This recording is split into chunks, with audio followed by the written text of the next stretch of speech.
Hello, and thank you for joining us for this Texas marijuana policy briefing. My name is Heather Fazio. I'm the director of Texans for Responsible Marijuana Policy, a broad coalition of organizations and individuals working to advance meaningful policy changes in our state. The folks we're working with span the political spectrum because this issue, as demonstrated, is about people, not about politics. So we're so grateful to be working with the folks that we are. We see people from around the state taking action on this issue, coming to the Capitol to make sure that their positions on this issue are expressed to their lawmakers. As I mentioned, our coalition partners span the political spectrum, and we're grateful to be working with more than 25 different organizations. We work on engaging in direct action, helping the citizens of Texas who care about this issue engage with their lawmakers, not only at the Capitol, but within their districts as well. As a part of our grassroots action, we host educational exhibits, legislative briefings, citizen lobby days. We provide resource materials to lawmakers and help to facilitate meaningful testimony at hearings. We also engage in direct action right at the Capitol, ensuring that the best information is available to lawmakers and their staff as they move forward with policy decisions. This is an example of one of our educational exhibits in the extension hallway of the Capitol. Today we're going to talk about several things. Cannabis 101, what are the different components of cannabis, and help with the vernacular as we move forward. We'll talk about changing federal policy and Texas hemp, decriminalization, and our minimal medical cannabis program, the Texas Compassionate Use Program. We'll also talk about legalizing cannabis for adult use and some of the common objections that reasonable people can have to these issues and how we can overcome them as advocates. I want to introduce now my colleague and friend, Jax Finkel with Texas NORML. She's been working on this issue for many years and has been an absolute asset to the movement now and as we move forward towards reform. So now I'll kick it over to Jax. Hi, Heather. Thank you so much for introducing me and participating today in creating this wonderful candidate briefing that we're bringing to everyone. So what I'm going to start off with is kind of the basics on Cannabis 101. You know, there's so much that there is to know about cannabis, but I just want to make sure that everybody has the basic idea about what is cannabis, some of the important facets about it. So that when we're moving forward talking about policy, you know exactly what we're talking about. So starting off with what is cannabis?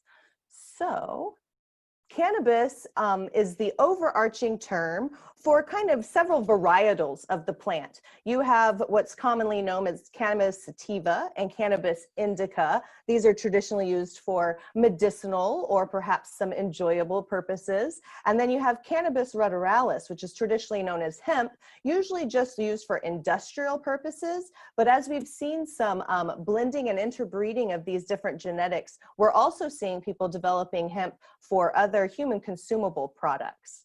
So that covers the three different types. So when we're talking about cannabis, we really are going to be talking about cultivars and chemovars. These are kind of new dialogues for some of you that may not be familiar. A cultivar is what you might have formerly known as a strain. It is short for variety, and it's basically through cultivation, what is the strain type and breed? What are some of the traits of it? But then you have the chemovar. Now this is more like the chemical makeup of the plant. It's going to be talking about terpenes, cannabinoids, potency and presence, and any biochemicals that might also be in there. So chemovar is going to be talking more about the chemical components.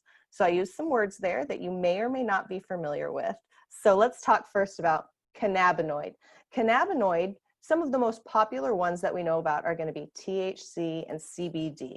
These are the compounds that are inside of cannabis, and they are active and they interact with your endocannabinoid system, which we'll get to in just a moment. We also talked about terpenes being one of these things that help identify what the different chemovars are. So terpenes are kind of like the essential oil of the plant. So you've got like limonene, pinene, caryophyllene, and you can find these in plants like lavender, peppercorn, the pine tree, and that's that smell that you get. So these have their own therapeutic benefits. And as you can see from this graphic that I've used from Leafly, there's quite a few different type of terpenes, and they are continuing to discover more about the cannabis plant. So let's talk about the endocannabinoid system. Now, this is your body's system that has the receptors to interact with cannabinoids. It's present throughout your whole body. It's embedded in cell membranes. It's in your bones. It's in your lungs. So it's all throughout the body. And the goal of the endocannabinoid system, also known as the ECS, is to help find homeostasis in the body. So there's different cannabis forms. Many people are familiar with the flower, right? Very traditional to see the flower, but there's also different ways that you can get the cannabis. So you can get a topical, this might be like a salve or an ointment that you put on your skin. Then you've got different types of concentrates, which have their own kind of nicknames like shatter and butter and wax, but basically they're different ways of concentrating the cannabinoids in the plants down into a concentrated form. Then you have tinctures, which is something you would drop in your mouth, usually sublingually, and then ingestibles. Those might be drinks. You hear a lot about brownies being ingestibles. And so these are some of the different ways that you can uptake it. Of course, there are also things like dermal patches, suppositories, it goes on and on, but we just wanted to give you some of the main cannabis forms. So then let's talk about uptake methods. How does your body uptake these cannabinoids and these terpenes? So you've got oral mucosal absorption, which is whenever you take it sublingually. Ingestion is going to be when you eat it, when you eat that brownie or drink that drink. And then inhalation is going to be vaporized cannabis or combusted cannabis. Just so you know, cannabis, both in the flower and the concentrated form, can be vaporized. So it's not just concentrates. There are some plant-based vaporizers out there. And then, of course, transdermal, which would be any of those ointments or salves that you're going to put on your skin, and it will uptake directly in that area. All right, so now let's talk a little bit about federal policy. So we know that each kind of section, federal, state, and local, all kind of have different oversights. So let's talk about at the federal level, what are some of the topics and issues we most commonly hear about? So one of the biggest ones, the most important ones, is scheduling. So under the Controlled Substance Act, known as the CSA, cannabis with 0.3% THC or more is considered a Schedule I drug. So this is the most restrictive category. The DEA summarizes it as being dangerous, potentially with severe psychological or physical dependence. I think that we all know that that is not necessarily in line with cannabis's safety profile, but this is the current regulatory requirement that they put over cannabis. So there's two conversations, the conversation surrounding rescheduling and then the conversation surrounding descheduling. So rescheduling would be to move it to a different level of scheduling on the CSA. There are a few problems with this. Not only does it misrepresent the plant's safety profile, but it leaves a lot of regulatory hurdles that can limit science's ability to do research involving marijuana, which we will talk about in a moment. It also fails to provide states with the ability to fully regulate, free from federal interference, states' rights, if you will. However, it does allow for medical purposes, but that would be over regulated by the FDA. Then you've got descheduling. So that is to completely remove cannabis from the CSA. And this is important because it just decouples it from the war on drugs and from that federal enforcement. It also allows for a private company to develop specific properties and formulations for cannabis. And it also will allow for FDA to have controlled trials and bring more of these markets to bear. So that's the rescheduling versus the descheduling. We tend to see people more leaning a lot more to the descheduling and treating the plant a lot more like a plant rather than a harmful drug. Another thing that people talk about a lot is restricting the Department of Justice's funding. There's been amendments over the years to appropriation bills that would have barred the DOJ from spending money enforcing or implementing their federal prohibition on states that have state-approved medical cannabis and retail markets. This is extremely important. The power of the purse is something that Congress has, and making sure that we're not spending funding on this failed policy is extremely important. So let's talk a little bit about research restraints. So, there are some conflicts between state and federal laws.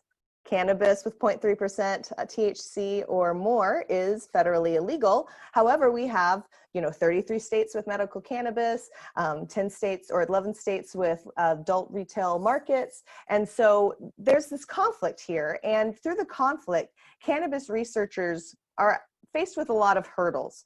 They need to get approval from 3 federal agencies. Funding is limited, and in fact, many applications to the DEA to put forth these studies have been left pending all the way back to 2016. In addition to this, applicants also have to be in compliance with U.S. obligations under the International Treaty, the Single Convention on Narcotic Drugs. So most studies on the therapeutic benefits and effects of cannabis, they've relied on synthetic formulations as opposed to naturally plant-derived formulations. So an example is THC or CBD. And so in that case, very few researchers have actually looked at the efficacy of whole plant cannabis here in the States to treat stuff like chronic pain. There's no clinical studies on these purchased products from these state programs either. It would be really great if people within their state could study the cannabis that their state has approved for growth, right?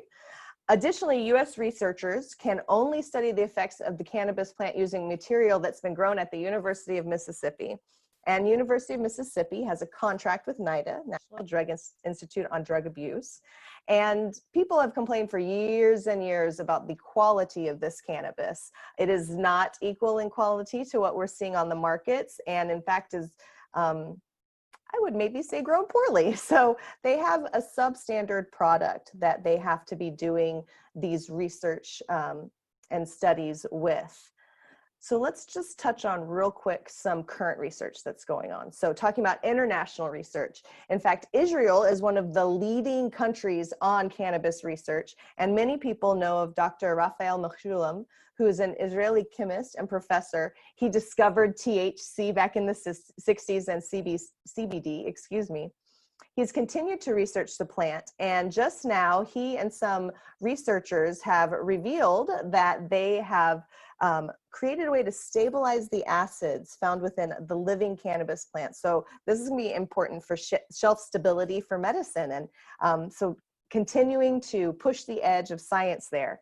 Now in America, we do have Scottsdale Research Institute and Dr. Sue Sisley. They're conducting controlled trials of smoked and vaporized cannabis so that they can attempt to move whole plant flower through the FDA drug process. So that's something that's happening here in America. But Texas, locally, we have one of the licensed medical growers, Texas Compassionate Cultivation, teaming up with Fluence, who's a LED industrial lighting system company, and they are going to be gathering information on sustainable cannabis production and delivering high quality cannabis and using these different lightings to test how it grows. So that's something that we're able to do locally. You'll see that it's not maybe necessarily on the plant matter, but on the growth of the plant. So we are being able to do some ancillary research through those type of methods. So transitioning to the VA directive. So VA, federal program, the guidance was given to doctors on how to handle patients that are participating and ran through some different things that they needed to comply with. The directive has expired, so it does need to be renewed, but I imagine that they still continue to operate underneath, noting where the medicine is in the file and allowing for those patients to participate and noting it in the non-VA medications section. Hemp, let's talk hemp. So back at the turn of the 19th century, people were talking about hemp being the billion-dollar crop. And now getting into the 21st century, we are finally starting to have programs where we are growing hemp and producing hemp products here in America. So I want to give a little bit of background on the timeline, like how did we get to where we are right now in the recent history. So back in 2014, the Farm Bill was passed, and it defined industrial hemp as distinct from marijuana based on the THC content only. And this also allowed for pilot programs at institutions of higher education to grow research with the goal of generating and protecting research on hemp. These farmers that grew the hemp had to be certified and registered with the State Department of Agriculture and the higher education facility that was conducting the research project. And then by 2018, we had 16 states that were participating in these programs. So in 2018, there were really only 16 different producers of legal hemp in the state. But in 2018, we also see a new farm bill come to light. It amends the CSA so that hemp is no longer classified as a Schedule I. It maintained the pilot programs for an additional year. Some people are asking for more extension on that. We'll see what happens. Then it also removed hemp from the jurisdiction of the Justice Department and rather moved it to the USDA. States that didn't want to fall under the USDA regulations had to then apply with their own plan for how their state would produce and manufacture hemp. The USDA would then approve it and you could start the program. So here in Texas, in March 2019, the Department of State Health Services, DHHS, amended the schedule here in Texas to remove hemp from those controlled substances. Then in June, the governor signed a bill that would pass our current Texas hemp program. I do have a PDF summary about it that I'm going to provide to everyone so that you can see all of the different details on it and dig in a little bit more. Starting in January 2020, USDA approved Texas hemp program, and then that March, rules for growing were adopted. Farmers were getting licensed, and now there is plants of hemp and farms growing all across here in Texas. In July, the Department of State Health Services, known as DSHS, released some final rules to govern the manufacture of consumable hemp, and the next step is going to be talking about retail licensing. So we'll have an update for you whenever that moves forward, probably in the next few months. So some of the issues that have been created through the hemp program, some people might call them issues, some people might call them blessings in disguise, is that law enforcement officers cannot distinguish legal hemp from illegal marijuana, because you can't tell how much THC is in it just by looking at the plant. You now have to test the plant. Many labs didn't have this expensive testing equipment. So the big three, known as the governor, lieutenant governor, and speaker of the House, along with the attorney general, put out a letter directing that you could actually write a civil penalty of up to $500 for people who are transporting hemp without proper certification. To address this, some localities decided to stop arresting for personal amounts and to stop any testing protocols or machines from being purchased so that they do not continue to put taxpayer dollars into this failed policy that's not really servicing us. There was also another issue that came about. So smokable hemp product ban. Been a lot of conversation about this. The DSHS is explicitly prohibiting manufacture, processing, distribution, and retail sale of smokable products. So this is defined as burning, igniting, resulting in vapor, smoke, or aerosol. So these are going to be like pre-rolled hemp cigarettes. These are going to be some of the hemp cartridges that you're getting out there. Anything that's marketed and specifically utilized for smoking or vaping. So how are we going to fix this? Well, first of all, there are some businesses that are suing the state right now to stop this retail ban. It's Crown Distributing versus Texas. And just recently, the Travis County judge actually issued a temporary restraining order against the state, holding on to this retail ban until they can have another hearing, which will be happening in mid-September. So that will continue to move forward. Keep an eye on that. But additionally, we'll have to look at legislative fixes because the lawsuit will only really affect the retail portion. We also want to make sure that Texas businesses are able to manufacture and produce these as well. So stay tuned for that. Okay, thank you very much, Jax. Let's talk about some state policies, particularly decriminalization and possession of marijuana. So as we know now, marijuana or cannabis, that has 0.3% THC or lower is considered hemp and is completely legal. Any cannabis that has levels higher than 0.3% THC is considered marijuana, and it's illegal throughout the state of Texas. The current penalties are harsh and unreasonable. For even a tiny amount, a person would be facing up to 6 months in jail and $2,000 in fines. Up to between 2 and 4 ounces, we see 1 year and $4,000 in fines. 4 ounces goes into the felony range. And while that is a lot of flower, it doesn't take a lot of those concentrated products to get a felony in Texas. Any amount of concentrated products is an automatic state jail felony, whether it's a gummy bear left in your suitcase from your trip to Denver or a vaporizer that you have. And to make things worse, we see very stiff charges because a person with these infused products or even a vape cartridge will be charged for the entire weight of the product. So we're not talking about just the amount of THC that is in that brownie or in that gummy. We're talking about the entire weight of it. So the chocolate, the flour, the sugar that's in there, you're going to be charged with. In some cases, we've even seen people with vaporizers being charged for the glass of the cartridge as well as the battery that's attached to it. We're seeing such unreasonable enforcement of these policies, and we need a statewide change, especially because 2/3 of those who are arrested, we see about 66,000 people annually in the state of Texas arrested, and 2/3 of them will end up with a criminal conviction that carries collateral consequences that will last a lifetime. So let's talk about some of those penalties. So we have, just to outline what the chart here is, we have the penalties and collateral consequences, and then current policy, Class B misdemeanor, as well as 2 approaches to reform. First, let's go through some of these collateral consequences. And this is really so important because even if a person can avoid an arrest at the moment by being cited and summoned, they still are going to face all of these consequences. So in addition to a fine, an arrest, jail time, and a permanent record, that permanent record triggers a 6-month driver's license suspension, which is incredibly unfair for people trying to get to work, trying to get their kids to school, and to live as productive citizens of our society.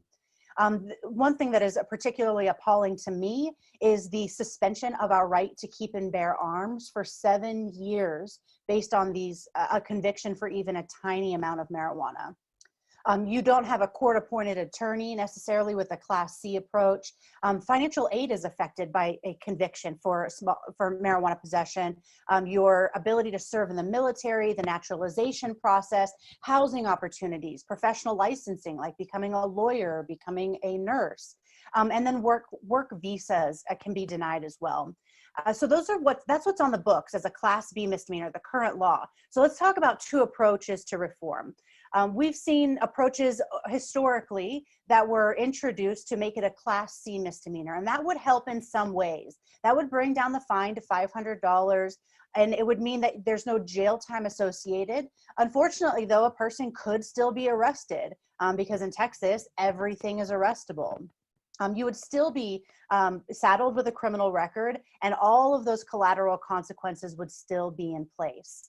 Now, in 2015, Representative Moody introduced a different approach, a civil penalty that would have removed small amounts of marijuana from the criminal realm entirely, making it a civil offense where it's only ticketable, no jail and no arrest, and most importantly, no criminal record. Now, this is an approach that we have been working with him for several years now. We've been working to find common ground.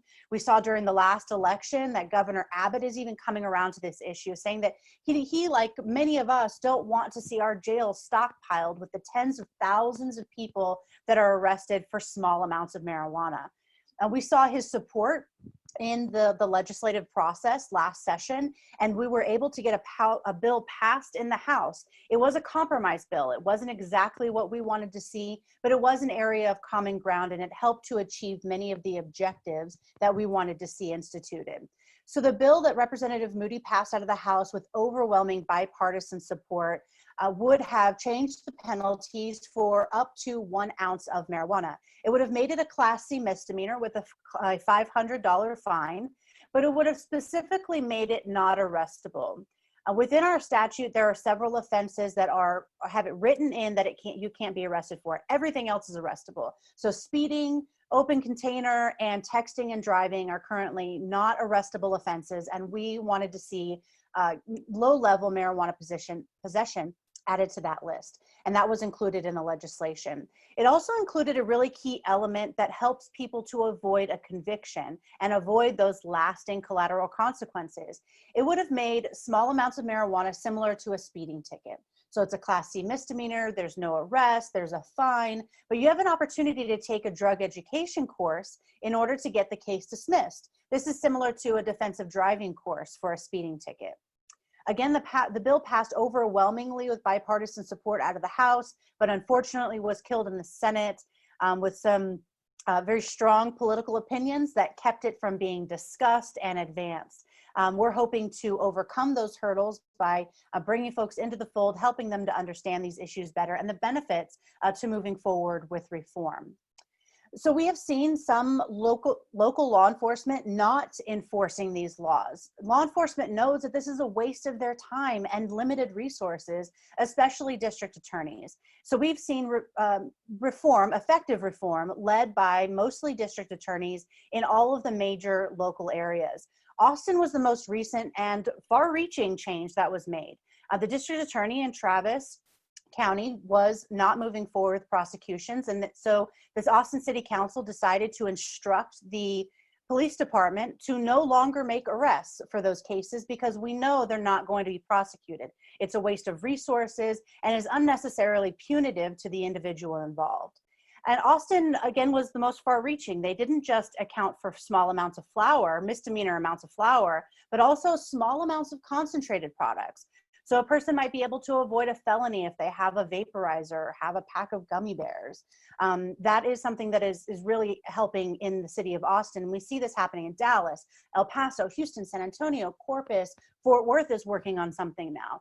All these localities are doing something a little bit different. Some of them are diversion programs, some a first-time offender program, and in some cases like Austin, simply not enforcing. The diversion programs and prosecutorial discretion really started in Houston. We saw it first under the Republican District Attorney, Devin Anderson. She had a first-time offender program, and then when a new district attorney, Kim Ogg, came into office, she started with a much more far-reaching program to keep people out of the system, a diversion program to give them an opportunity for a drug education course rather than a criminal conviction. Cite and release is something that we hear a lot about. It was originally instituted in 2017. It's often called cite and release, but it's important to know that it's actually cite and summons, because not only do you get a citation, you get a summons to come back to court and face the court with all of the penalties on the line that come with a conviction. This was not very widely used in 2007, but we're really seeing many more localities start to do this now. It makes more sense, especially with the testing issue that Jax brought up earlier. When you're looking at this cannabis that this person has, you can't tell by the sight, by the smell of it, whether or not it is legal or illegal. So this is creating challenges, and local law enforcement and district attorneys are working to overcome those hurdles and do what's best for the people in their area. So some of the changes that we want to see instituted in our objectives, underlying objectives for whatever bills are introduced in advance. At least 1 ounce or less should be punishable by a fine only, no arrest and no jail time. We have to offer an opportunity either in the statute by eliminating a criminal conviction entirely, or offering that opportunity for a person to take a drug education course once a year and keep it off of their record so they can stay in school or continue to qualify for the job that they went to school for. We've seen 27 states plus Washington, D.C. move forward with a policy like this, and we're seeing positive results in every single one of them. We should be adding Texas to this list. Let's shift gears and talk about the Compassionate Use Program. This is our low THC medical cannabis program in Texas. It was originally instituted in 2015 for only those with intractable epilepsy. It also had some other issues, making it very difficult for patients and providers, doctors, to participate in that program. After quite a bumpy start, we have seen it be rolled out since 2015. And in 2019, last legislative session, we did see some expansion. We still are not on par with the 33 states around the country that offer safe and legal access to this medicine, including every state around Texas. But we are moving forward, and that's a good thing. So here's an overview of the current program as it stands now. It has very limited patient access. Number one, it restricts access to THC, which is a very therapeutic component of the plant, especially for people who have things like Alzheimer's, PTSD, chronic pain, for which people are using cannabis as an alternative to dangerous and addictive opiates. But we see dosing restrictions, and there's no restriction though on other terpenes and other cannabinoids. It's only THC, which does have that euphoric effect. And of course, we want to be clear that we should educate patients on the side effects of this medicine, how they're going to feel, and how to operate safely. But the restriction on this dosing really is unreasonable, especially how incredibly low it is. It makes this medicine marginally better than the medicine that can be purchased over the counter or online through the Texas Hemp program. So we did see an expansion. Instead of just those with intractable epilepsy, now more patients qualify. Those with all epilepsy and seizure disorders now qualify. Multiple sclerosis and spasticity. Autism is a qualifying condition, thanks to the tremendous advocacy that was done by the families of those with autism.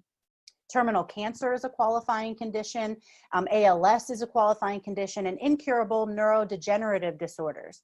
Now, that's kind of a broad term, and the legislature didn't specifically define it. They left it to the Department of State Health Services to define, and they did a really great job. They took testimony and feedback from not only doctors and patients and the whole community, but regulators as well, and they talked through what makes sense. And they ended up with a robust list of qualifying conditions under neurodegenerative disorders, including Alzheimer's, Parkinson's, Huntington's disease, and about 100 other specific conditions and symptoms. So we're really grateful for that regulatory agency stepping up and helping patients have more widely available access to this medicine. Currently, there are 3 dispensaries, 3 licensed businesses that can cultivate, manufacture, and dispense this medicine.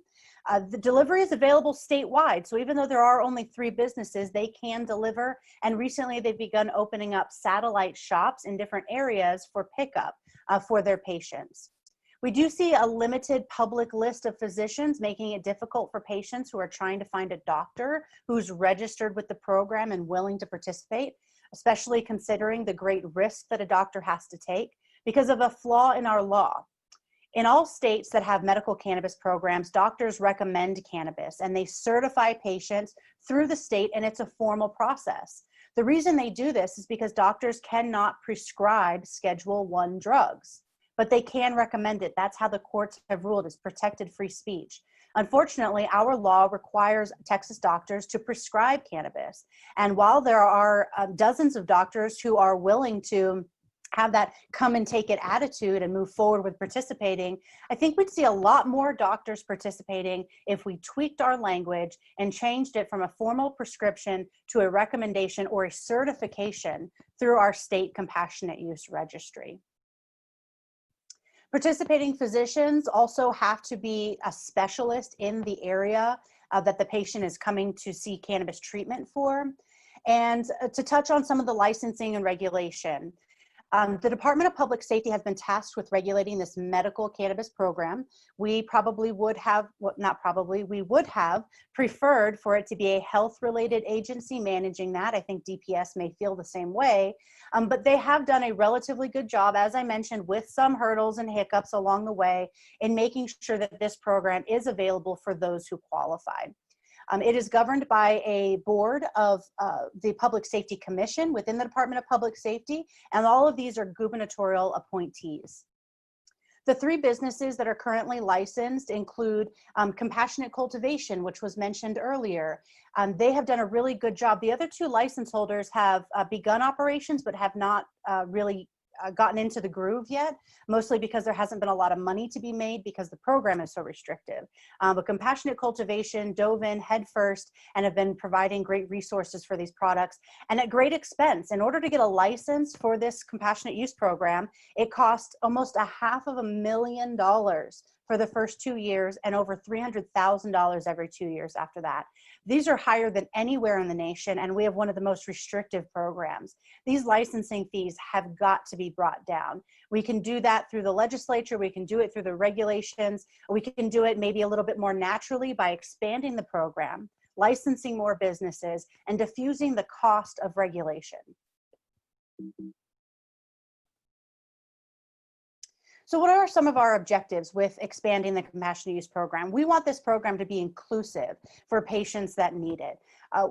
There need to be a robust list of debilitating conditions, put Texas on par at least with the 33 states around the country. Ideally, though, it would be the doctors making this decision if they think cannabis can help their patient. They're the ones who know them best, they know their condition, and really we trust doctors to prescribe far more dangerous substances than cannabis. So in addition to expanding the list of qualifying conditions or allowing doctors the discretion to choose, we also want doctors to have the discretion in dosing. The arbitrary cap of 0.5% THC is just that. It's arbitrary. There isn't any science supporting that that's a intoxicating or more safe level of THC. It was reached as kind of a compromise. It sounded low, but unfortunately, it really isn't rooted in science. And we know that so many patients can benefit from the therapeutic value of THC. Again, we're going to want to be responsible. There need to be labels on the medicine. Doctors need to talk to patients, but this is not something that needs to be scary. Again, we prescribe far more dangerous substances to patients, and we trust them because we know it's what they need for healing.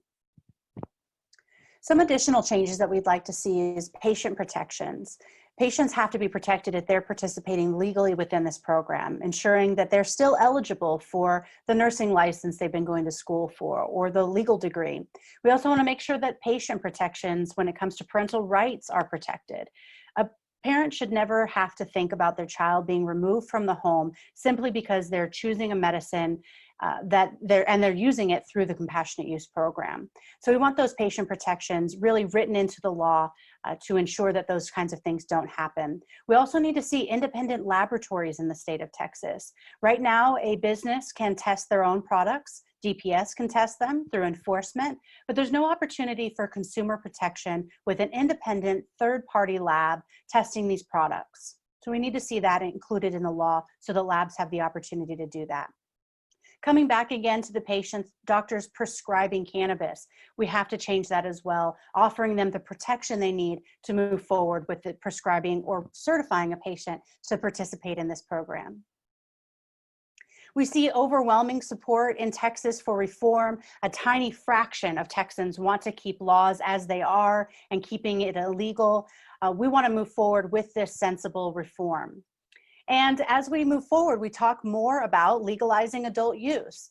In large part, we've talked a lot about decriminalization. We've talked about hemp and medical marijuana in Texas. But now, especially as we're facing a budget shortfall, we have to be looking to alternatives. And making money isn't the only reason to legalize marijuana for adult use. There are plenty of good reasons. We know that marijuana is objectively safer than alcohol and many other substances, and possession should not be criminalized, especially if we're talking about adults using this substance responsibly. This could also save taxpayer resources and make sure that law enforcement can focus on real crime. We know that 90% of burglaries go unsolved in the state of Texas. Only 10% are actually finding resolution. That means that victims of real crime are not seeing justice. Meanwhile, we're arresting tens of thousands of people for marijuana possession. There's certainly a better way forward, and the way to do that is to repeal prohibition. Money spent arresting and prosecuting people for these crimes could be better used within law enforcement or elsewhere. There are other places within the budget that we're definitely going to need to have support and make sure that we're filling the gap with our budgetary shortfalls. And we've seen marijuana prohibition cause far more harm than marijuana itself ever could. The arrest, prosecution, criminal records that people are saddled with have lasting effects, not only on the individual, but on their family and their ability to provide for their family and on our communities as a whole.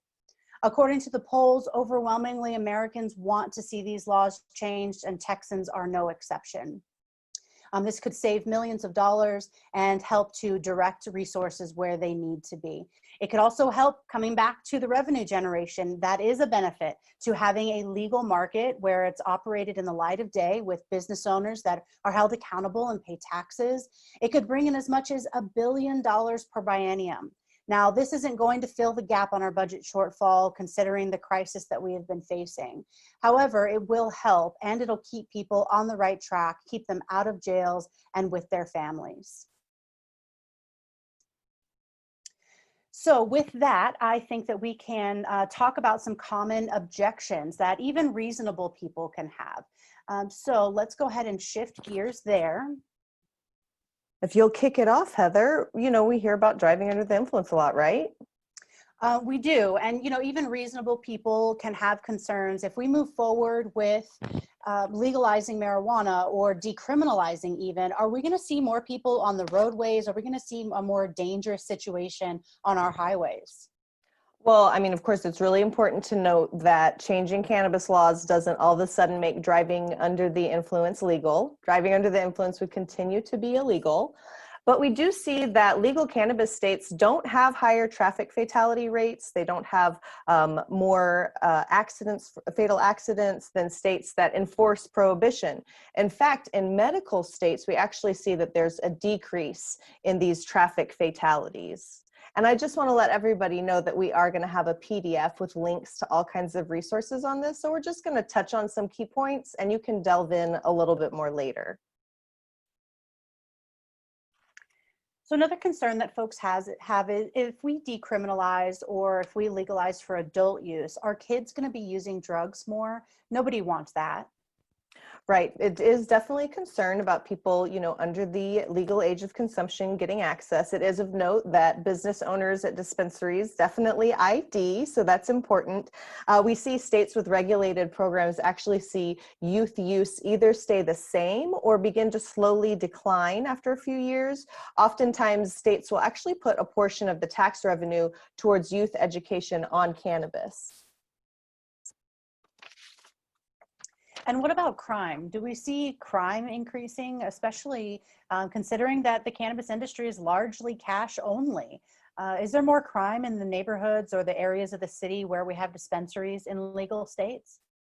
Well, despite the unfair restrictions on banking for cannabis business, there's actually no significant long-term effects of recreational cannabis in these states on either violent crime or property crime. In fact, the numbers indicate that law enforcement actually starts to see higher clearance rate in other crimes. So this actually would suggest that legalization would positively improve police performance on these crimes that so to say, would have a victim.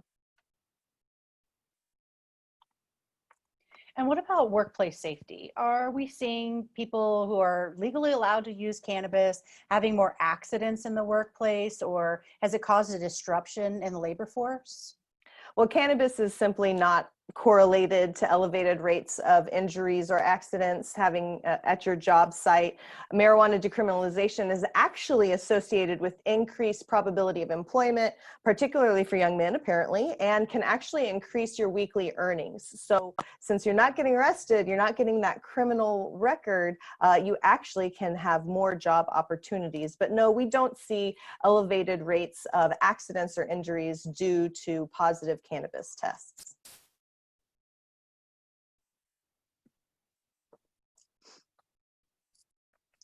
Now, we've heard some concerns about cannabis-induced psychosis.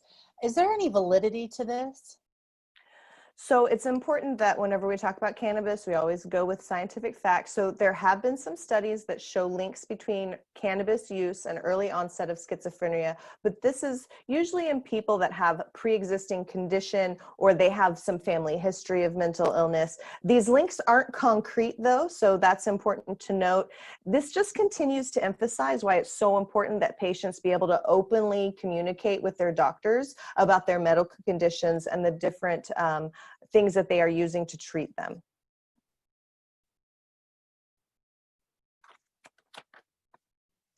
And what about pediatric admissions? I've heard that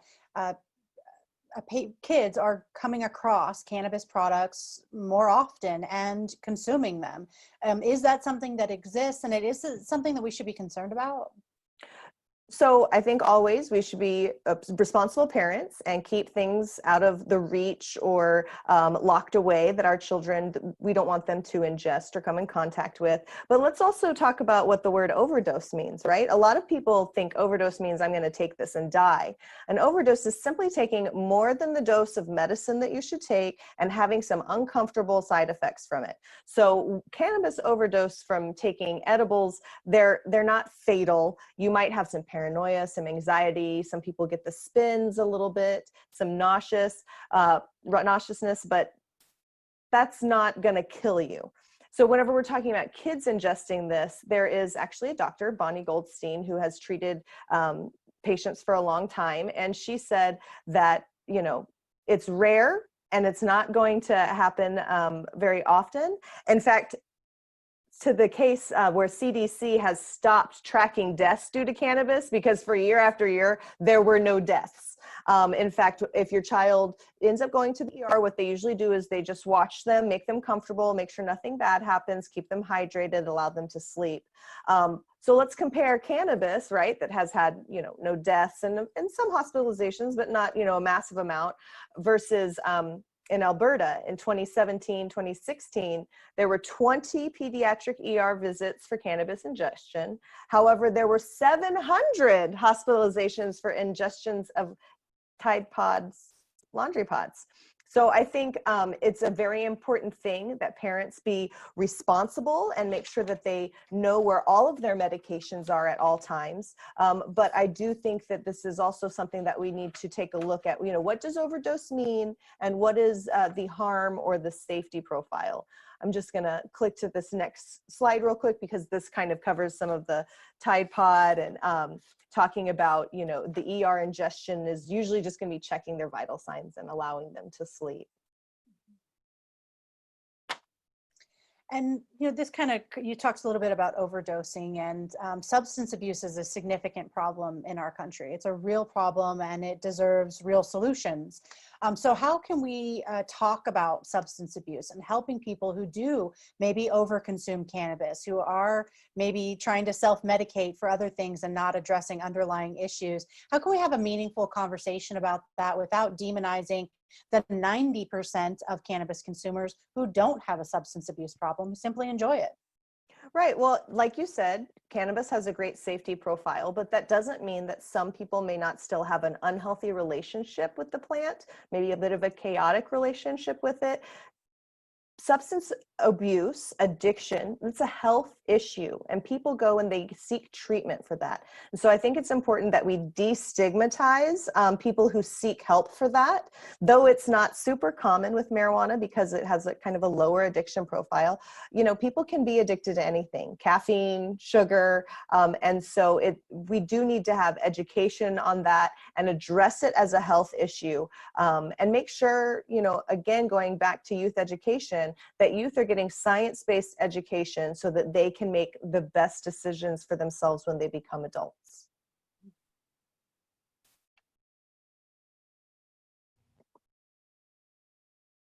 Okay. So this concludes the presentation portion of our briefing. And I want to thank you so much for joining us and for your commitment to service in your district. We're going to provide links and resources and our email addresses so that you can follow up with any questions you might have as you move forward toward November. Best of luck in your campaigns. And again, thank you for your commitment to your districts.